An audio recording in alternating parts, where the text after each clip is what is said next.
On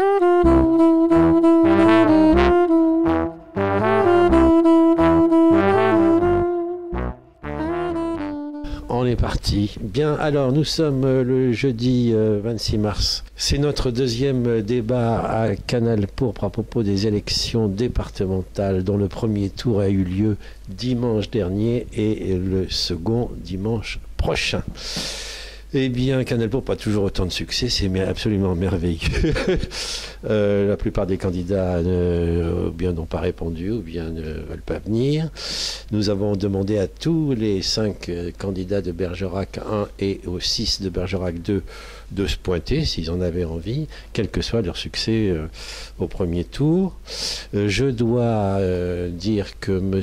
Lebaille, qui faisait partie d'une liste au premier tour sur Bergerac 2, n'était pas venu et il nous avait envoyé un truc et j'ai oublié de dire qu'il avait été excusé au précédent débat, mais comme tous les autres, sans doute, qui font ce qu'ils peuvent pour nous répondre, bien entendu. Bon, alors, nous avons avec nous un couple, le binôme de Bergerac 1, qui se trouvera au second tour, avec un autre binôme, puisque les affaires de ballotage et de 12,5% des inscrits ont fait que, voilà, il y a 2 binômes qui se retrouvent au second tour sur Bergerac 1, et Philippe Mallard, qui est devant moi, toujours président de Canal Pourpre, toujours ex-candidat au premier tour, qui lui aussi s'est fait blackbouler pour le second tour, donc ne sera pas présent à Bergerac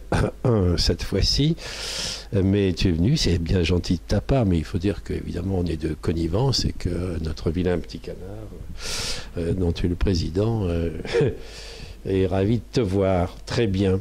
Alors, si vous permettez, je vais quand même dire un truc. Donc, j'ai un tas de chiffres devant moi, évidemment, j'ai fait comme tout le monde les calculs que personne ne fait, et surtout pas les médias. Et c'est là-dessus que je voudrais commencer, puisque je fais partie des gens qui trouvent absolument scandaleux ce mensonge à la fois doux et constant, persistant, mais quand même scandaleux, qui consiste à parler en pourcentage exact lorsqu'il s'agit de l'abstention et d'éliminer aussitôt ce mode de calcul, c'est-à-dire le calcul sur les inscrits, dès qu'on parle des résultats des élections. Et donc, quel que soit le succès ou l'échec des candidats, eh bien, il faut couper en 2 le pourcentage que les médias s'empressent de donner, puisque ils oublient les 50% d'abstention. Enfin, on tourne autour de 50%. C'est votre cas, bien entendu, à tous les deux, puisque, voilà, en pourcentage, votre résultat, si je ne me trompe pas, en pourcentage, c'est 15%, puisque vous avez 2021 voix sur 13 457. Et vos suiveurs, enfin le second binôme, qui se trouve être du Front National, vous suit de très près à 60 voix à peu près, avec 14,5%. Donc voilà. Nous allons, enfin les électeurs de Bergerac 1 vont élire un binôme sur 2, bien sûr, mais chacun de ces 2 binômes représente à peine 15% de leur voix. Alors c'est évidemment toujours aussi embêtant, puisque 15%, ça veut dire que 85% des électeurs sont un peu sur la touche avec cette affaire. Et voilà, de même qu'à Canal Pourpre, nous avons fait cette télé parce que nous trouvons insupportable que les gens de la télé regardent la caméra en faisant semblant de regarder les téléspectateurs. De la même façon, en politique, on trouve scandaleux cette obstination à truquer les résultats des élections, au fond, puisque on oublie systématiquement un électeur sur 2 lors de la publication de ces résultats. Voilà.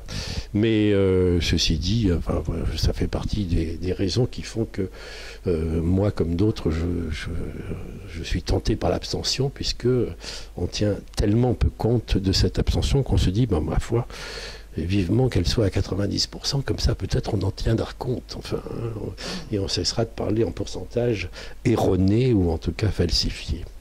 Voilà, à part ça, ça va? Vous n'êtes pas trop fatigué pour ce prochain tour? Nous sommes encore sur le terrain avec Yael Blanc. Bon, nous sommes contents d'être là encore. Ouais. Et puis, fort de vos 2021 voix. Voilà, alors voilà. Je rectifie quand même, Monsieur Clamens, parce que vous dites qu'on a eu 15% et on a eu 85% contre. Non. Oui, mais c'est ça. De côté. Non, mais je ne laisse pas de côté.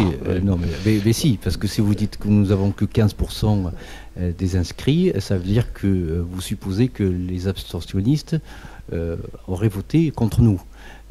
Non. Mais si, non. Parce que 15% sur les inscrits. Oui, sur les inscrits. Donc vous dites que vous êtes pour, vous faites partie des abstentionnistes, je crois. Non, je les comprends, quoi. Vous les comprenez, oui. On n'en tient pas compte au moment de la publication des résultats. Expliquez-moi comment voulez-vous tenir compte en disant que vous avez fait 15% des voix et non pas 30%. Mais c'est ce qu'on dit. Ah non, pas dans les journaux. Écoutez, je vous fais remarquer que le candidat socialiste a été éliminé parce qu'il n'avait pas fait 12,5% des inscrits. Il a fait 11,4%. Voilà, donc on parle bien de ce pourcentage qui englobe la totalité des inscrits. Ah non, absolument pas. Si, mais 12,5. Oui, non, mais ça n'est pas publié. C'est moi qui le dis, c'est nous qui le disons à Canal+. Parce que c'est la règle. C'est la règle pour se maintenir. Voilà. Non, mais c'est la règle. Mais moi, je suis allé chercher ces chiffres sur le site du ministère de l'Intérieur. Et il a fallu que je fasse moi-même les calculs.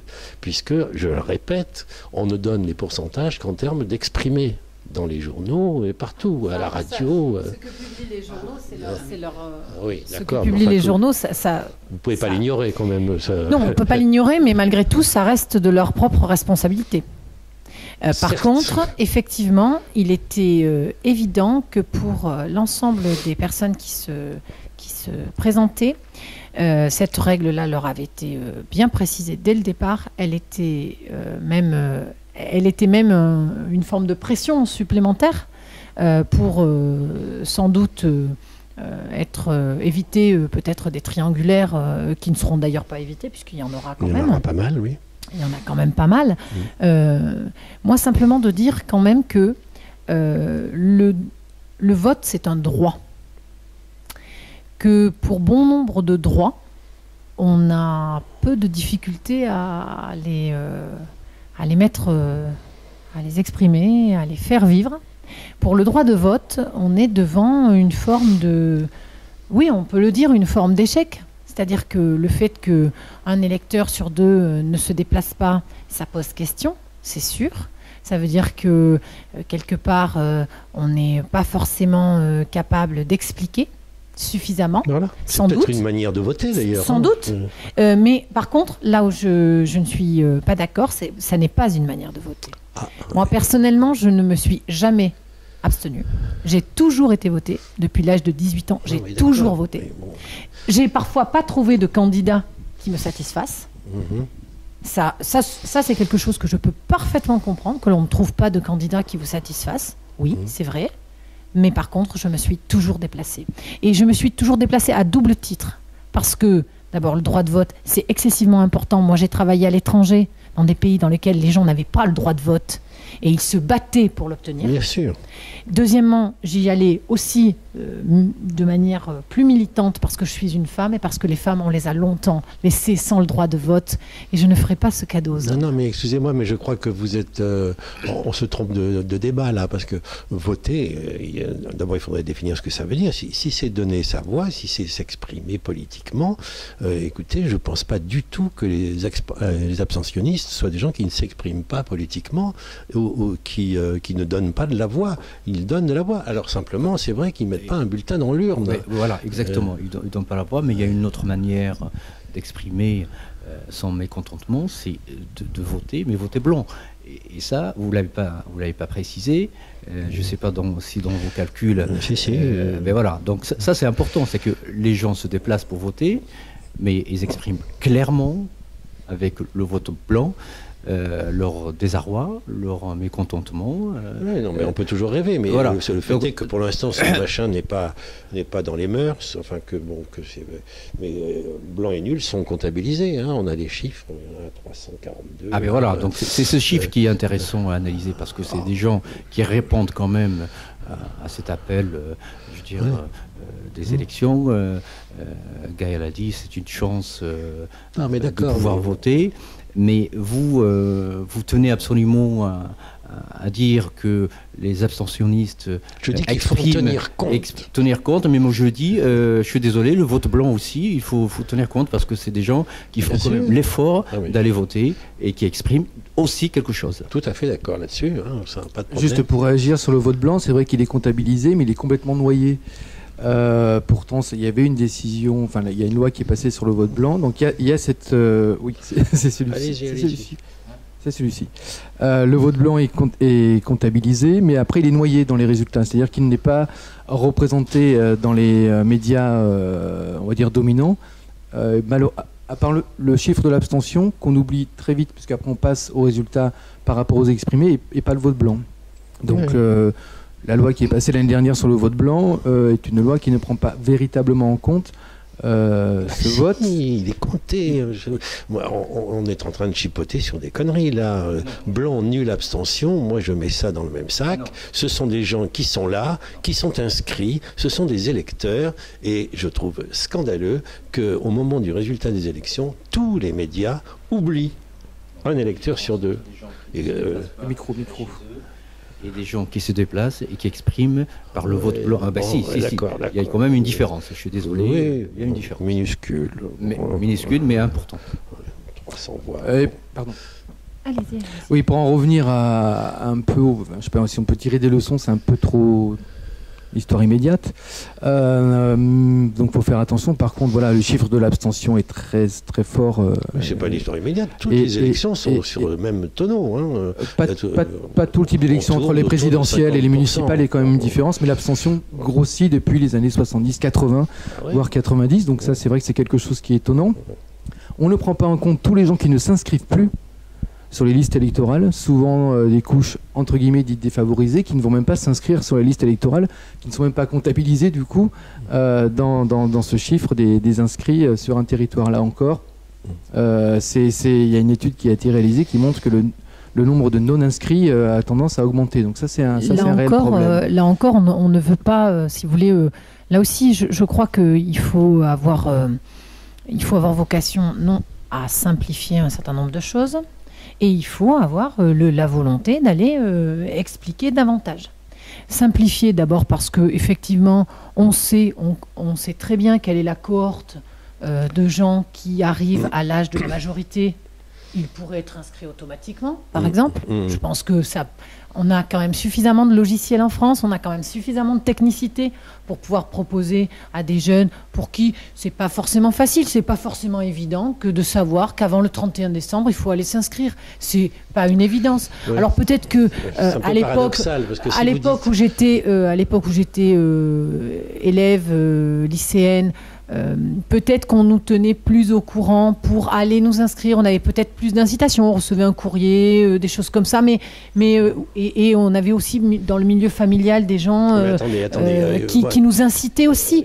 Mais je crois qu'aujourd'hui... L'inscription automatique, c'est un peu paradoxal que vous le demandiez, parce que moi, ce que vous accordez aux gens qui s'expriment, aux votants exprimés, moi je l'accorde aux votants inscrits, simplement, aux gens qui sont électeurs en tant qu'inscrits. Donc je ne réclamerai pas l'inscription automatique parce que là, je retrouverai l'acte dont vous parlez, le droit de vote, avec cette espèce de charge morale que vous lui donnez, avec raison. Mais moi, je le mettrai plutôt sur l'inscription, pas tellement sur l'expression au sens du bulletin dans l'urne. Je pense que pour la jeunesse, c'est très différent. Je pense que la jeunesse, elle a à faire son entrée dans la vie du citoyen, et je pense que c'est quand même à la puissance publique de l'aider à y entrer. Je pense que c'est aussi son rôle, il ne faut pas non plus... Voilà, après, pour des adultes... Voilà, juste une petite remarque pour compléter par rapport à cette inscription automatique. c'est pas forcément les jeunes, mais quand des gens se déplacent de ville en ville, et souvent des couches, je reprends des couches populaires, défavorisées, ils ne s'inscrivent pas. Et puis si on commence à mettre en place une inscription automatique, on pourrait aller jusqu'au vote obligatoire. Et les deux me semblent liés à un échec total de cette expression démocratique qui serait le cœur de la citoyenneté. Et puis ça touche pas le fond quand même, qui est une affaire de ce putain de déficit démocratique. Bon, on va peut-être pas trop continuer sur ce terrain. Voilà, moi je tenais à dire pourquoi Canal Pourpre existe, parce que c'est une télé qui voudrait faire autrement que ce qu'on entend dans les médias. Et ce soir, puisque vous avez un débat, je crois, avec quelques médias du coin, vous allez sûrement entendre des pourcentages erronés, quoi. Et je compte sur vous pour immédiatement le nez en disant non, attendez, c'est pas 30, c'est 15. À chaque fois, il faut couper en deux, quoi. Et c'est un boulot il est fatigant de le faire, comme il est fatigant de lire ces mensonges tous les jours dans la presse. Il est fatigant de devoir dire écoutez, vos pourcentages sont erronés, coupez-les en deux et soyez un peu plus honnête, quoi. Bon, enfin, vous verrez bien ce que vous pourrez faire. Alors, on va quand même vous devez partir un peu tôt. Donc j'ai des élèves qui m'attendent. Oui. On va quand même réserver une bonne place pour ce qui se passe dans le coin, c'est-à-dire Bergerac 1. Donc j'ai rappelé les chiffres. Vous avez 2021 voix, 21 voix et 1961 pour les candidats du Front National, dont j'ai la jolie photo devant moi. Je répète qu'ils n'ont pas voulu se pointer ici parce qu'ils disent nous n'allons faire qu'un seul débat et c'est celui où vous serez ce soir. Et c'est pas celui de Canal Pourpre, tant pis pour nous. Bon. Pour dire quand même un mot du troisième rang dans le résultat de ces élections, 1547 voix, c'était le PS. Et les petits, comme notre camarade Philippe, j'ai tout mis ensemble, Front de gauche, Parti de gauche, EELV. Alors eux, ça ferait 8,5%. Donc ces gens-là sont très loin des 12,5%, contrairement à vous, qui faites un peu mieux que 12,5%. Très bien. Qu'est-ce que vous en pensez de ce résultat? Vous l'attendiez? Il y a de fortes chances pour que vous soyez nos conseillers départementaux dimanche soir, enfin que vous fassiez partie des élus, sauf surprise, je suppose. Évidemment, des tas de gens vont vous dire il faut que la gauche vote pour vous, je sais pas quoi, bien que vous ne soyez pas de gauche. Comment vous analysez les trucs, s'il vous plaît, sans trop faire de cuisine électorale, D'abord, moi, simplement de vous dire quand même que il faut si j'avais un petit reproche, mais il faut le prendre avec ce que ça a de... N'hésitez pas à faire des reproches. Un petit reproche quand même globalement à la presse et aux journalistes en général, qu'ils soient de radio. Donc c'est pas CP, voilà. Ça va. C'est que ils ont beaucoup de mal avec la biodiversité politique. C'est pour ce mot. Alors, expliquez-vous un petit peu. mais je ne l'ai pas fait pour M. Ballard, mais c'est un mot que j'aime bien, la biodiversité. Et la biodiversité, elle existe dans la nature. Et d'ailleurs, attendez, qu'est-ce que vous voulez dire? Parce que moi, je n'ai pas compris ce que vous vouliez dire. La biodiversité politique, c'est le fait, par exemple, que nous ne soyons pas tous ramenés à une étiquette politique stricto sensu, au sens partisan du terme. D'accord. Mais je ne la renie pas. Moi, j'ai eu une carte pendant de nombreuses années dans un oui, il y a un parti certain politique. Simplisme. Oui, d'accord. J'ai été cartée de 1993 à 2006 au PS, ce qui n'était pas juste une petite erreur de parcours comme certains candidats de le faire croire. Oui. Voilà, parce que 13 ans, ça n'est pas une petite erreur de parcours, c'est même un choix assumé. Le choix de partir était un choix assumé aussi. Oui, d'accord. Mais je crois aussi qu'on peut avoir des projets, des idées, sans forcément se cantonner, se limiter à un parti politique. Les partis politiques, ils font partie de la démocratie. Ils existent, ils ont toute leur vocation. Ils font même l'essentiel quand même de la vie politique, parce que la société civile, elle est encore... elle n'a pas forcément pris toutes ses responsabilités. Elle n'est pas forcément aussi active qu'elle le devrait peut-être.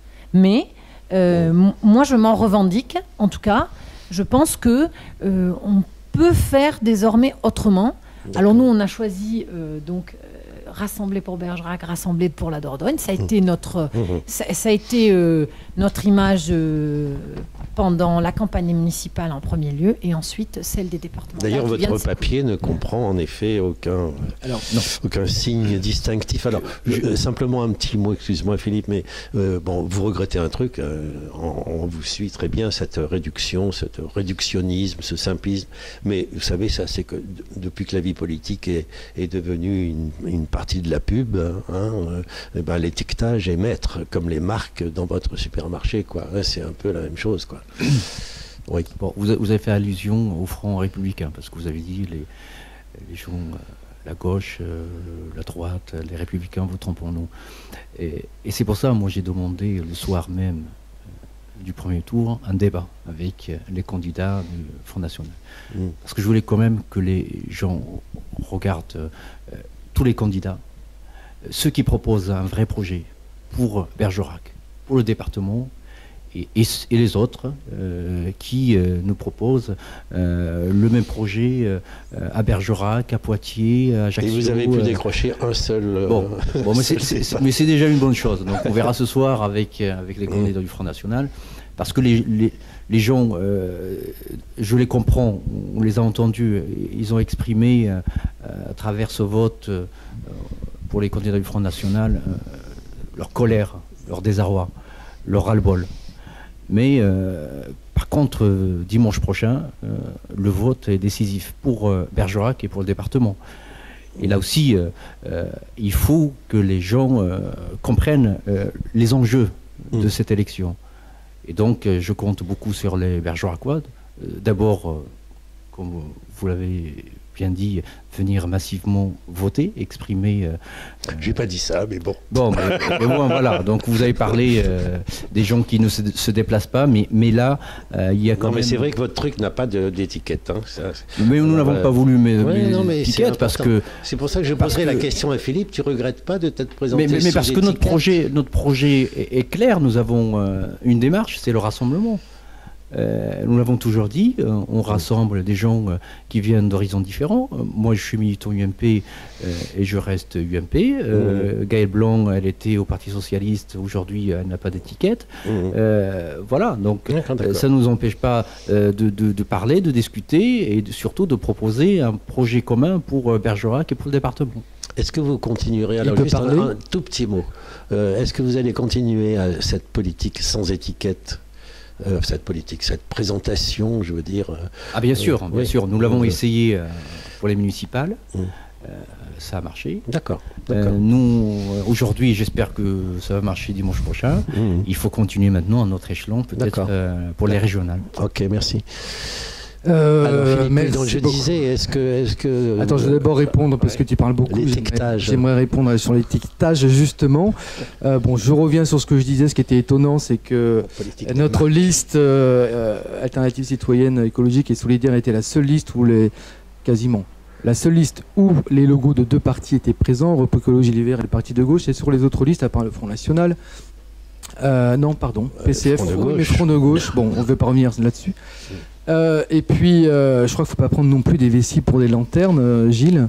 Quand tu parles sans étiquette, il ne m'écoute pas en plus. Si, je t'écoute, je la liste rassemblée pour la Dordogne est quand même une liste qui a eu le soutien et a le soutien de Daniel Garrigue, puisqu'il y a eu un meeting au premier tour, je crois que le mercredi soir. Parlons cuisine électorale, il y a eu un accord, il me semble, avec l'UMP pour ce rassemblement. Donc, c'est pas un mouvement sans étiquette. D'ailleurs, j'ai dit une connerie, il n'y a pas PS sur les papiers de... On en avait déjà parlé, il y a ni PS, c'est la Maison des Citoyens, mais on va revenir là-dessus. Donc voilà, donc je pense que Rassemblement pour la Dordogne, c'est pas une liste qui, il me semble en tout cas, elle a le soutien de Daniel Garrigue, il y a eu cet accord pour l'UMP entre Bergerac 1 et Bergerac 2. Donc pour moi, il me semble que c'est une liste d'union de la droite. Voilà, on va dire ça comme ça. Et excuse-moi, je termine. Ça, c'est le premier point que je voulais aborder. Et puis moi, je regarde le programme. Et c'est vrai, quand sur le programme, on voit pour l'accompagnement contre l'assistanat, il me semble que ce mot, enfin cette expression même contre l'assistanat, me semble être assez emblématique de liste de droite. voire malheureusement, c'est ce que dit aussi le FN, hein, lutter contre l'assistanat, réduire le RSA. Donc voilà, il ne faut pas non plus faire passer des vessies pour des lanternes. Je crois que la liste rassemblée pour la Dordogne, c'est une liste de droite, il me semble. Voilà. Non, alors, tu n'as pas répondu à ma question. Est-ce que tu ne regrettes pas quand même de t'être présenté sous étiquette? Non. Contrairement non. À la liste socialiste entre guillemets et la liste UMP entre guillemets. Enfin bon, la non, liste parce de droite et la liste de gauche. J'avais déjà répondu à cette question, mais je vais bien revenir là-dessus. Non, j'ai pas de regret particulièrement de regret, parce que d'abord le projet, j'adhérais complètement à ce projet-là. Ensuite, les deux partis ont été largement ouverts sur les candidats de la société civile, oui, bien sûr.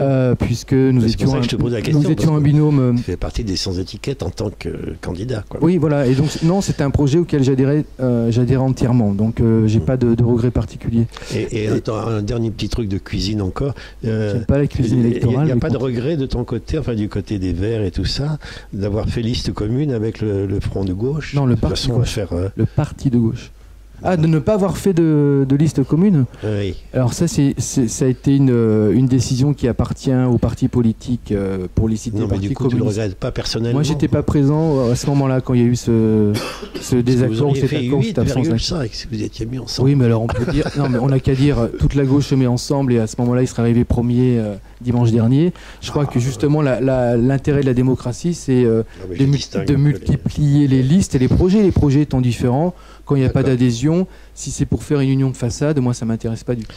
Très bien. Et alors, moi simplement, je voulais quand même rajouter une chose, c'est qu'effectivement, nous avons eu le soutien de Daniel Garrigue.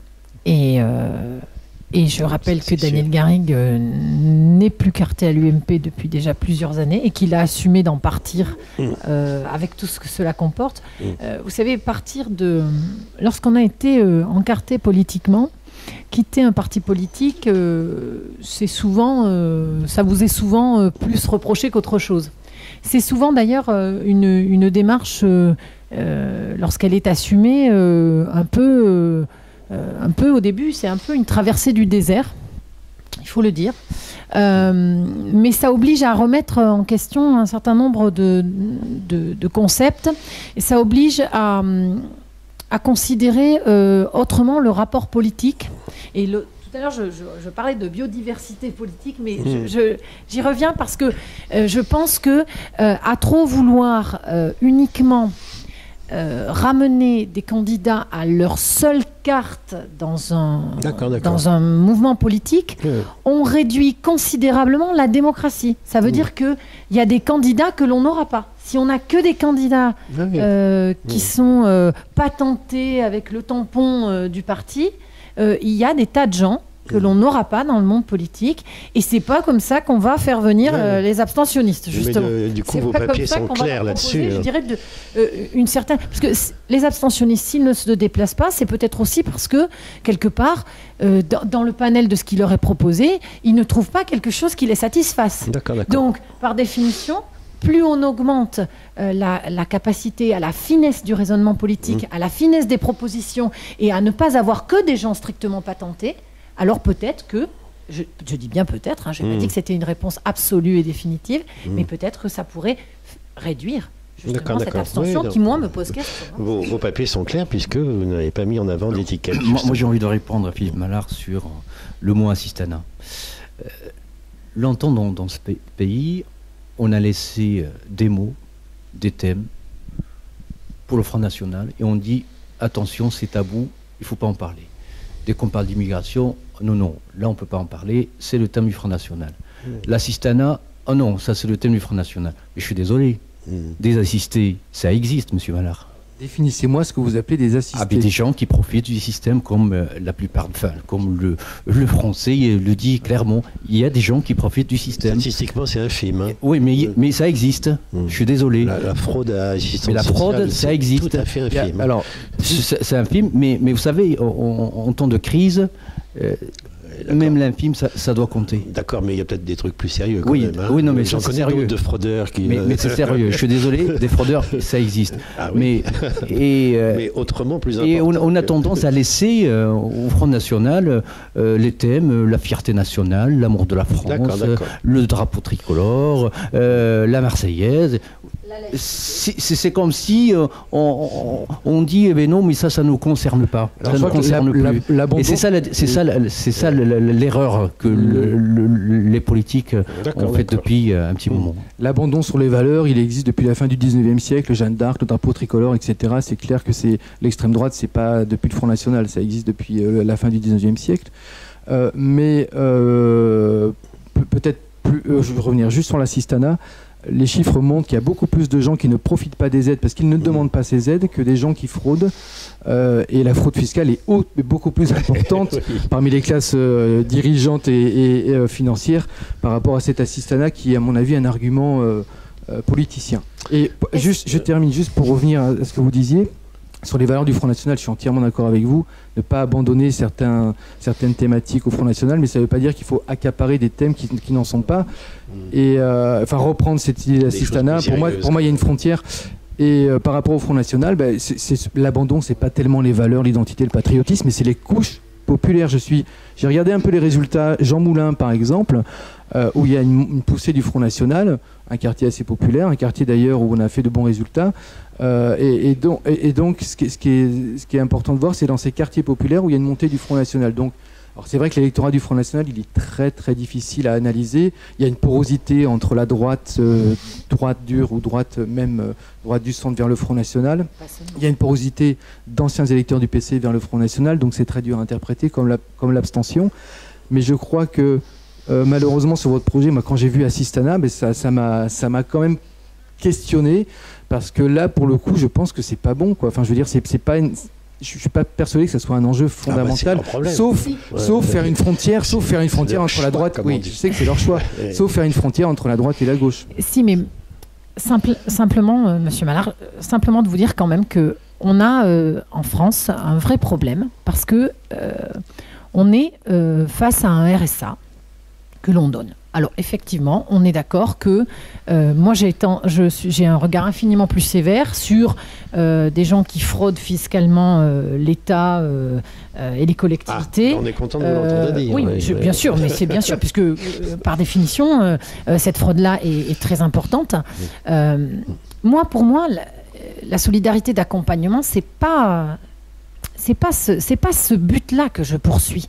Ce but-là, c'est dire l'accompagnement, c'est autre chose que ne donner qu'un RSA. D'accord. Donner un RSA, c'est une démarche. On peut dans une société civilisée, dans une société qui humainement a un développement, on ne peut décemment pas laisser des gens sans étayage public. Ça, c'est pas possible. Par contre, pour l'accompagnement, si on ne propose aucune formation, aucune insertion, si on laisse les gens dans leur misère, si on laisse les gens tout seuls, si on laisse les gens sans aucun étayage, alors effectivement, ce n'est que de l'assistanat.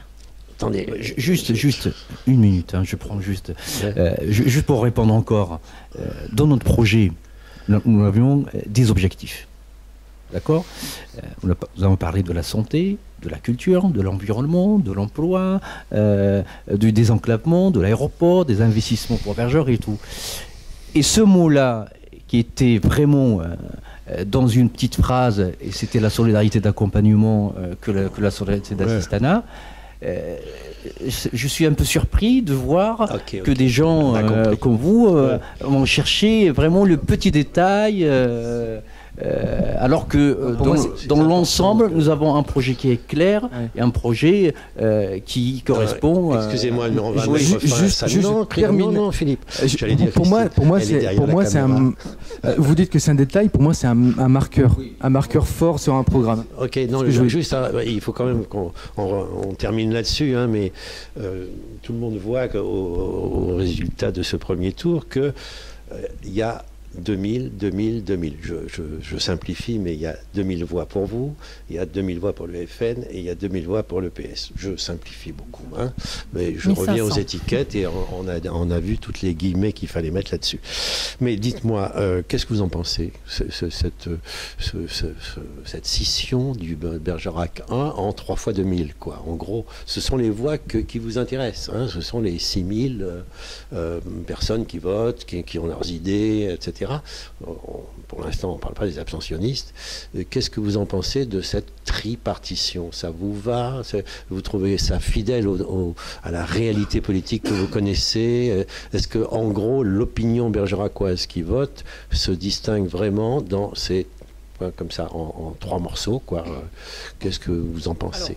D'abord, il faut bien voir une chose, c'est qu'on était dans une élection qui était un petit peu particulière parce que, et en l'occurrence sur Bergerac, il n'y avait pas de sortant.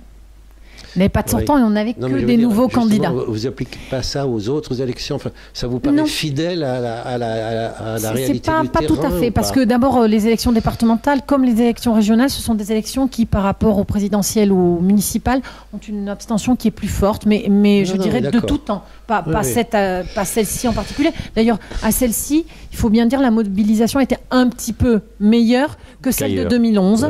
Et en Dordogne, la mobilisation était un peu meilleure que dans les autres départements, il faut bien le dire. Donc, on ne va pas...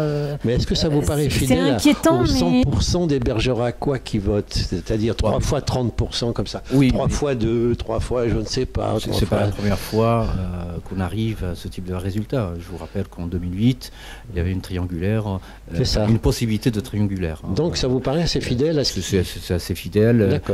Pour notre score. C'est important, Daniel Garrigue a eu 31% au premier tour en 2011. Nous avons 30%. Donc je veux dire, pour notre électorat, ça reste quand même une logique. Cela dit, le grand perdant, il faut le dire, c'est le Parti socialiste. Et là... ça c'est sûr que... 11,4%. Voilà. 24 ou 11,4, on prend les chiffres. 11,4, mais ça reste quand même le grand perdant de ces élections. Donc, mais ça, c'est peut-être une question de personne ou je sais pas, écoutez, des trucs comme ça, poser la question, je ne suis pas bien placé pour répondre. Ça fait partie toujours du risque des élections, quoi. Ils n'ont peut-être pas choisi les bons mecs et les bonnes nanas, j'en sais rien. Je suis pas d'accord avec ce que tu dis, Gilles. Si on commence à chercher quel va être le bon étalon pour... Ça joue un rôle quand même, non? Alors, c'est un peu contradictoire avec l'idée que n'importe quel citoyen pourrait se présenter. Mais j'ai pas dit le contraire. Non, mais cela dit, je crois qu'on peut pas interpréter les choses qui sont certainement internes au Parti socialiste, qui moi ne m'intéressent pas. Voilà, le fait. Ce qui m'intéresse, c'est de voir cette tripartition, si tu veux, de l'ensemble des Bergeracois qui votent. Et je crois, moi je suis assez d'accord avec lui, je pense que c'est assez fidèle à ce qui existe dans nos têtes à tous. Oui, mais ça ne nous fait pas avancer sur la montée de l'abstention. L'abstention toujours prégnante, le Front National qui monte pas tant que ça, mais propre qu'à Bergerac. L'abstention, c'est au niveau national. Après, comment expliquer ce gradient qui fait que le Front National est très faible dans les zones très urbanisées, très denses de population, et dans les zones rurales. Je pense que là, le problème, c'est ces couches populaires qui ont été abandonnés par la droite comme par la gauche. Parce que certainement, la montée du Front National, Monsieur Mallard, moi je l'explique, je n'ai pas forcément... c'est pas de la montée. C'est quand même, il y a quand même une montée du Front National de ces dernières années, graduellement. D'abord, tant qu'on ne sortira pas de cette crise... et qu'on ne fera pas baisser les chiffres du chômage, on aura une montée du Front National. D'accord. Moi, personnellement, je le crois. Deuxièmement, parce que, effectivement, le Front National est monté très fort dans les zones rurales. Et c'est vrai quand même que aujourd'hui, on est face... moi, il y a un très bon bouquin qui est paru il n'y a pas très longtemps qui s'appelle « La France périphérique ». Et c'est vrai, on est devant la France périphérique, c'est-à-dire on est devant une partie de la France qui est oubliée, c'est-à-dire qui est hors des circuits d'aide, qui est hors des aménagements et qui se sent... C'est Hervé Lebras, votre qui se sent... modèle? Non, c'est pas le... Non, c'est pas... Non. Parce qu'il vient de contester cette hypothèse. Non, mais ce sont des... Dites-moi mais il y a truc, plusieurs... parce qu'il va falloir que vous partiez. C'est quand même... c'est inquiétant dans les zones rurales parce que c'est un vote... vraiment où les gens se disent qu'ils sont désespérés, qu'ils se sentent oubliés, qu'ils ne se sentent plus écoutés et qu'ils votent Front National parce qu'ils ont le sentiment que comme ça, ils seraient davantage écoutés. Vous allez devoir y penser si vous êtes élu comme conseiller départemental. Mais dites-moi, puisque j'ai été très gentil, beaucoup trop gentil avec vous, je vais quand même vous poser une dernière question très vache. C'est... c'est sûr que vous allez être des putains de cumulards, c'est-à-dire vous allez garder votre poste d'adjoint municipal en étant conseiller départemental. Ce que je ne vous pardonnerai jamais, bien entendu. Oui, vous le gardez? Vous aussi? C'est dégueulasse. Non seulement nous allons garder nos postes, mais en plus, nous allons travailler au sein du conseil départemental pour aider encore plus la ville de Bergerac. D'accord. Cumulard est fier de l'être. Exactement. Pour l'intérêt général et pour l'intérêt de notre ville. D'accord. Bon, on n'a pas le temps d'en débattre, mais moi j'avais une autre question. Vous ne changez pas votre profession de foi entre le premier et le second tour? Si. À la fin de celle du premier tour, oui. Non, il y avait 3 priorités. Et c'est une question que je me pose. Des priorités qui sont liées aux infrastructures, giratoires, aménagement de la route de Bordeaux, reconstruction du centre d'incendie. On est dans des projets, vos priorités, c'est ce qui était écrit, sur de l'infrastructure, de l'aménagement. Ça reste toujours vos 3 priorités pour le second tour, ça n'a pas changé? Oui, ce sont des priorités ouais. d'aménagement. Voilà, d'accord. On est d'accord. Donc, je sais pas, moi je m'étonne là du coup en tant que citoyen, parce que maintenant je suis ex-candidat. Pas la santé, c'est des... Si. Non mais je lis juste. Non mais comment ça? Nous demandons trois investissements prioritaires, c'est que de l'aménagement. C'est juste une question. C'est pour ça que je vous dis, Monsieur Mallard, vous n'avez pas bien lu notre projet, notre programme. Nous avons 10 objectifs. On va pas les refaire, mais on va pas les refaire. Moi, j'ai vu juste les priorités. Et le dernier objectif, c'est les investissements pour Bergerac. Parce que on a parlé de la santé, on a parlé de l'environnement, on a parlé de l'aéroport, on a parlé du tourisme, on a parlé de l'emploi, mais il y a aussi les investissements. Et le département, dans les compétences du département et dans les investissements du département, il y a ce qu'on appelle les aides aux communes. Oui, mais si. La compétence générale risque de disparaître. On ne sait pas encore. La loi NOTRe est en discussion. En juin, on ne sait pas. C'est vrai que normalement, la compétence générale serait sur la culture, sur le tourisme. Le social. Non. Le social, c'est la. Pardon, oui. Non, c'est culture, sport et tourisme. Voilà. Mais bon. On verra. Mais cela dit, il y aura quand même les aides aux communes et nous demandons pour Bergerac, pour les investissements Bergerac, les 3 aménagements que vous avez cités. Et toute dernière question, excuse-moi, par rapport à votre prédécesseur, Monsieur Garrigue, qui est encore conseiller général jusqu'à dimanche soir, lundi matin. Je ne sais pas, est-ce que va vous transmettre les dossiers sur lesquels il étudiait? Est-ce que vous avez les mêmes priorités que lui? Et est-ce que vous nous ferez des comptes rendus, parce qu'il y a de fortes chances que pour vous soyez élu, hein. Est-ce que vous promettez de rendre des comptes de votre action, parce que M. Garrigue n'a pas fait des promesses. Bah non, mais moi j'attends de voir. Mais vous avez bien fait de nous poser ces questions. D'abord, c'est-à-dire que nous avons besoin de Daniel Garrigue pour nous transmettre des dossiers, d'où l'intérêt de rester au poste d'adjoint à la mairie et travailler avec lui. Travailler avec lui. Cela dit, oui, bien sûr que nous allons rendre avec Gaël Blanc. Nous avons travaillé, nous l'avons toujours dit, nous voulons servir Bergerac, nous voulons mettre l'intérêt général au cœur de notre action. J'espère que vous ferez mieux que lui, parce que niveau compte rendu de son mandat de conseiller général, c'était pas terrible.